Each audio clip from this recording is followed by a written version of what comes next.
बहुत सुंदर प्रसंग आता है।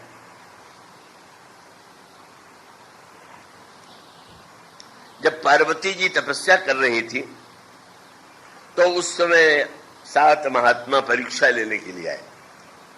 पूछने और बड़े अनजान बन के पूछा, तुम इतनी सुकुमार हो, इतनी सुंदर हो, इतनी अवस्था तुम्हारी छोटी है, ये तो बताओ कि तुम ये किसको पाने के लिए तपस्या कर रही हो?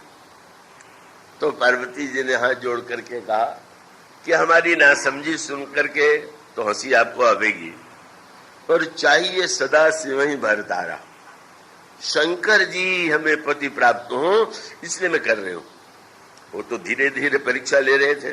अच्छा, तो शंकर जी को पाने के लिए तुम्हें उपदेश किसने दिया? बोले हमारे गुरुदेव तो नारद जी है। नारद जी है तो कहा कि अब हो गया। जिसके लिए कहा तुम जानते हो कैसा है? क्या बोले? कोई योगी जटिल अकाम मन ऐसा जो ही अवगुण ही नहीं है जो शंकर मिलो। तो तुम्हारे गुरु भी तो वो तो और भी बड़े। क्या है? अरे वो तो मन कपटी तर सज्जन चीन। बड़ा कपटी है तुम्हारा गुरु, सज्जन की तरह बोलता है। तेही के वचन मान विश्वासा। उनके वचन पर विश्वास मान करके तुम उस नंगे को पति पाना चाहती हो। आपने तुरंत एक उत्तर दे दिया। उत्तर यही था कि ठीक है, आप यही तो कह रहे हैं क्योंकि सप्तर्षियों ने कहा कि ये न समझना कि हम लोग तुम्हारा विवाह नहीं होने देना चाहते, हम विवाह करावेंगे। और विवाह कराने के लिए तो पति भी चुन लिया।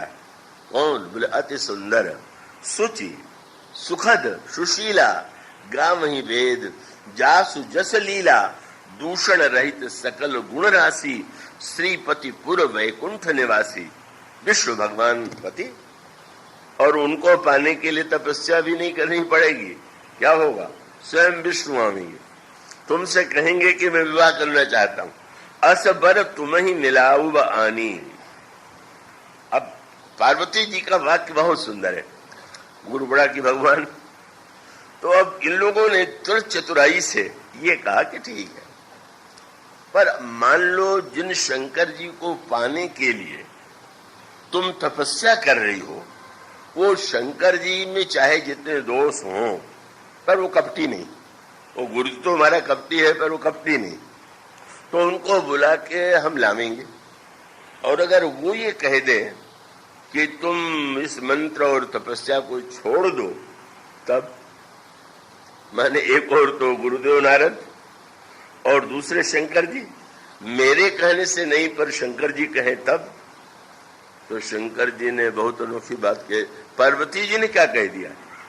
अरे एक बार शंकर जी 100 बार भी आके कहे तो तजऊ न नारद कर उपदेश। आप कहे 7 बार में 100 बार भी शंकर जी कहे तो मैं उनकी बात नहीं मानूंगी। सिद्ध हो गया कि गुरु जी बड़े हो गए। पर क्या ये सही हुआ क्या? अब इसको उलट के देखिए कि अगर नारद जी आकर के कहे कि शंकर जी से तुम प्रेम करना छोड़ दो, तो क्या छोड़ देंगे क्या? उसका अर्थ यह है कि भगवान शिव तो मेरे आराध्य है और उनको पाने के लिए ही जिन गुरु का मैंने वर्ण किया है, उनके मार्ग से चल करके ही तो मैं पाऊंगी। तो जिनके मार्ग से मुझे चलना है, जहां तक साधना का संबंध है, वहां गुरु ही परम प्रमाण। लेकिन उसको इसलिए महत्व है कि वो साध्य से मिलाने वाला है, शिव से मिलाने वाले हैं। मानो उनका तात्पर्य है कि शंकर जी यदि आके ये कहें कि तपस्या न करो, साधना न करो, तो इसका अर्थ तय हुआ कि शंकर जी कह रहे मुझसे प्रेम मत करो। तो शंकर जी के कहने से सब छोड़ दें, पर प्रेम करना कैसे छोड़े? और उस प्रेम की प्राप्ति में जो सहायक है, इस नाते वो हमारे लिए इतने महान है कि उनके उपदेश का मैं परित्याग नहीं करूं। वही सूत्र सर्वत्र है। गुरु को हम इसलिए बड़ा मानते हैं, या मानना चाहिए कि वह भगवान से मिलाने वाला है, भगवान को दिखलाने वाला है। पर अगर ऐसा न हो, तो गोस्वामी ने मीरा जी को जो पद लिखा उसमें यही था कि जाके प्रिय न राम वैदेही तजिए ताहि कोटि वैरी सम यद्यपि परम सने। और तब एक एक उन्होंने कहा घबराने की आवश्यकता नहीं, पिता भगवान से बड़े तो उन पिताजी को बोले तजो पिता प्रहलाद, पिता की आज्ञा मानना चाहिए, बिना विचारे मानना चाहिए। तो प्रहलाद से तो पिताजी ने कहा कि तुम भगवान की भक्ति छोड़ दो, छोड़ देते। बोले तजो पिता प्रहलाद विभीषण बंधु, बड़ा भाई जो है पिता के तुल्य है।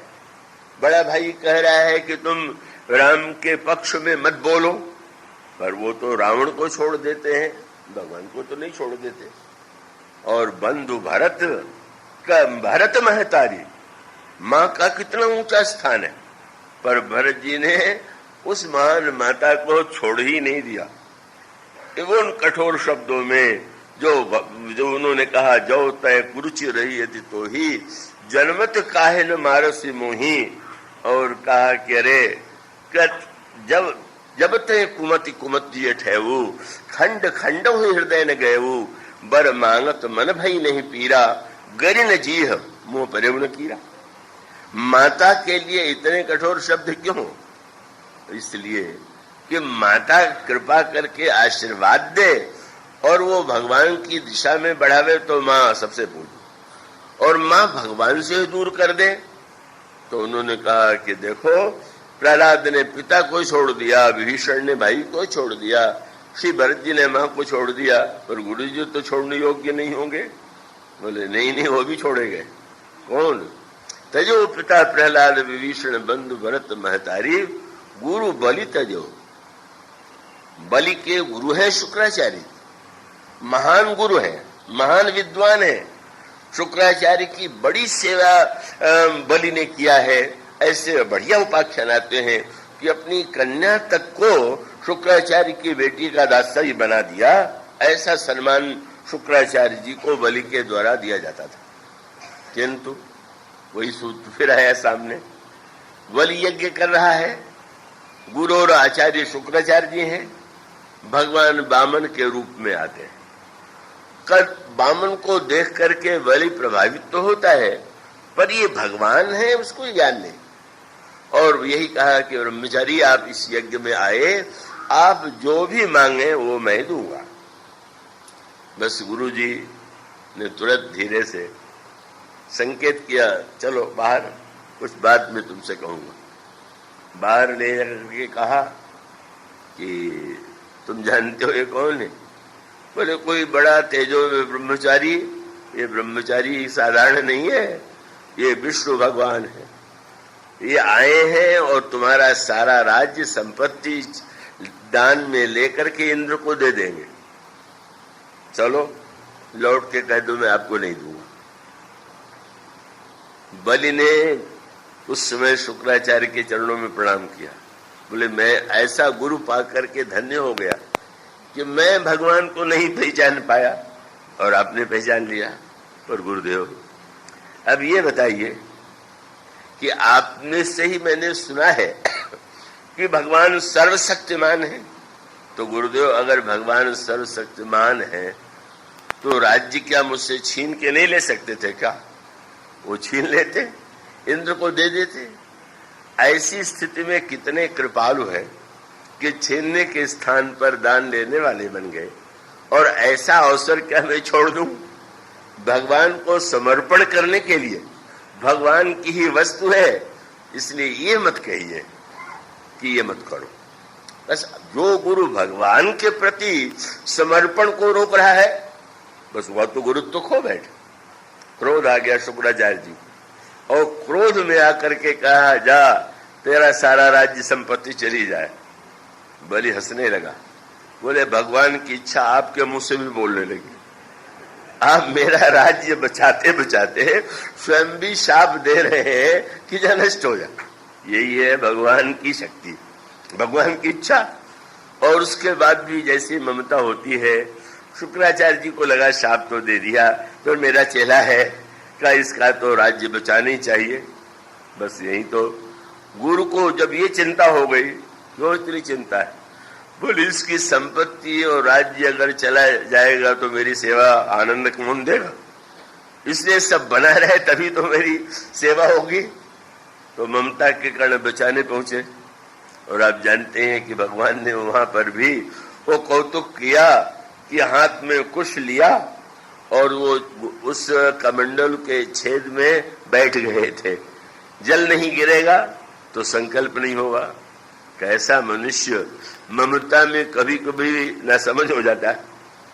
तो शास्त्र का नियम है कि जल दे करके संकल्प बोलते।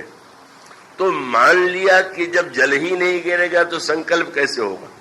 ये भूल गए कि भगवान का संकल्प भी कहीं रुकता है क्या। परिणाम ये हुआ कि संकल्प तो भगवान का पूरा हुआ। कि शुक्राचार्य जी अपनी एक आंख जरूर गंवा बैठे और भगवान से जब शुक्राचार्य जी ने पूछा कि आपने मेरी एक आंख क्यों फोड़ दिया, उन्होंने कहा भाई भीतर की दो आंखें होती हैं ज्ञान विराग, तो तुम्हारी ज्ञान वाली आंख तो ठीक थी क्योंकि मुझे पहचान लिया, पर वैराग्य वाली आंख तो पहले से फूटी थी। अरे पहचानने के बाद चेले को ये कहना चाहिए था बड़ा भाग्य तुम्हारा कि भगवान आए हैं, सब कुछ दे दो और आप रोक रहे हैं। बस मानो सूत्र यही है। सब बड़े हैं पर इसलिए बड़े हैं कि वो बड़े होकर के उनका आशीर्वाद प्राप्त करके उनकी कृपा के द्वारा हमारा जो परम प्राप्तव्य ईश्वर है वो प्राप्त। और इसीलिए गोस्वामी जी ने दृष्टांत दिया कि आंख में अंजन लगाना चाहिए। पिताजी ने कह दिया किसी बेटे से, और बेटा पिता का इतना आज्ञाकारी कि रोज अंजन लगाने लगा। उसे कभी कभी बड़ा अटपटा भी अनुभव होता है। ट्रेन में यात्रा कर रहा था, कोई विशिष्ट दो बैठे हुए थे उच्च कक्षा के पदाधिकारी श्रेष्ठ व्यक्ति। एक ने शराब निकाल करके पीना प्रारंभ किया। उनसे भी कहा कि आप भी, तो उन्होंने कहा कि नहीं मैं शराब नहीं पीता। क्यों नहीं पीता? नहीं, वो उन्होंने सिगरेट पीना प्रारंभ किया और मित्र से कहा तुम भी एक सिगरेट लो। कहा नहीं मैं सिगरेट नहीं पीता। क्यों? पिताजी ने मुझे आज्ञा दिया था कि तुम सिगरेट कभी नहीं पीना, इसलिए मैंने सिगरेट छोड़ दिया। लगा कि बड़े पिता की आज्ञाकारी, पर वो मित्र कुछ अधिक जानकार थे। बोले यार तुम सिगरेट नहीं पी रहे हो पर शराब तो पीते हो। बोले शराब के विषय में पिताजी ने कुछ नहीं कहा था, इसलिए उसको पीने में स्वतंत्र है। आज्ञा का ऐसा अर्थ लेने वाला, ये विचित्र प्रकार का अर्थ। मानो आज्ञा का पालन, उसका तात्पर्य यह है कि पिताजी ने कहा कि आंख में लगाओ अंजन, तो इसीलिए तो कहा होगा कि अंजन से आंख की ज्योति बढ़ेगी। अब एक व्यक्ति अंजन लगाता है जा रहा है, किसी ने पूछा क्यों लगाते हो? क्या पिताजी ने कहा इतने दिन से लगा रहे हो, कुछ अंतर आया? बोले अंतर तो ये आया कि पहले से कम दिखाई देने लगा, अब भी लगाए चले जा रहे हो। तो गोस्वामी जी ने कहा अंजन कहाँ नैन जो फूटे, बहुतक कहो कहाँ लो। ये धर्म का अंजन लगा करके भगवान का दर्शन हो तो अंजन अंजन है, और अंजन लग के भगवान ही दिखाई देना बंद हो जाए। मानो सती जी में श्रद्धा न होने से, श्रद्धा बिना धर्म न हुई, केवल बुद्धि पूर्वक माना गया धर्म जो है अहंकार की सृष्टि करता है। और बुद्धि में जब श्रद्धा आ जाती है तो श्रद्धा के द्वारा धर्म वह होगा जो पार्वती जी के जीवन में हुआ।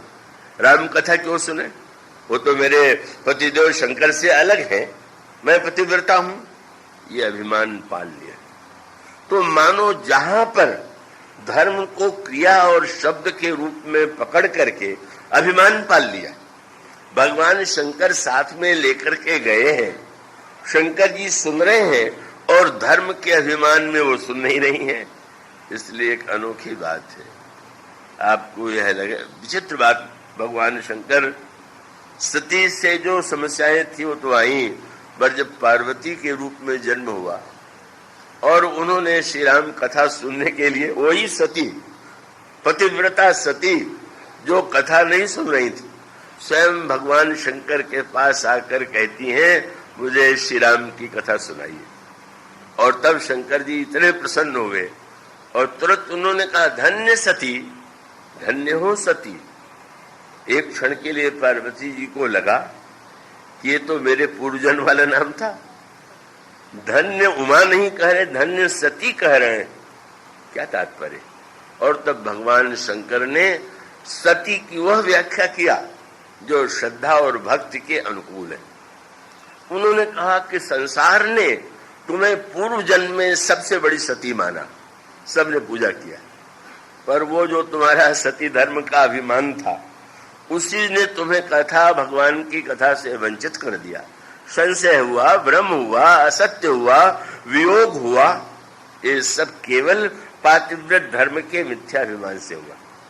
और तुम आज मेरी दृष्टि में सती आज हो। क्यों? बोले रघुपति चरण प्रीति नहीं थोड़ी। पति के चरणों में नहीं, शंकर जी कहते हैं कि मेरे पर चरणों में नहीं, भगवान राम के चरणों में तुम्हारा इतना प्रेम है, इसलिए तुम मेरी दृष्टि में सती हो। क्या अर्थ हुआ? बोले जब मेरा मन निरंतर श्री राम के चरणों में रहता है तो मेरे साथ तो वही रहेगा जो वही रहेगा। तो मेरा मन श्री राम के चरणों में और तुम्हारा मन न जाने कहा पिता के साथ। तो शरीर से साथ रह करके तो मुझसे दूर थी, और आज जब तुम्हारे हृदय में भक्ति का उदय हो गया तो हम और तुम मिलकर के अब एक हो गए। इसलिए बुद्ध के द्वारा जिस धर्म का निर्णय किया जाएगा वह धर्म का निर्णय अधूरा होगा और अभिमान की सृष्टि करेगी। और उस बुद्ध में जब श्रद्धा का उदय होगा और श्रद्धा पूर्वक धर्म को समझेंगे तभी धर्म सच्चे अर्थों में जीवन में आवेगा। आज इतना ही।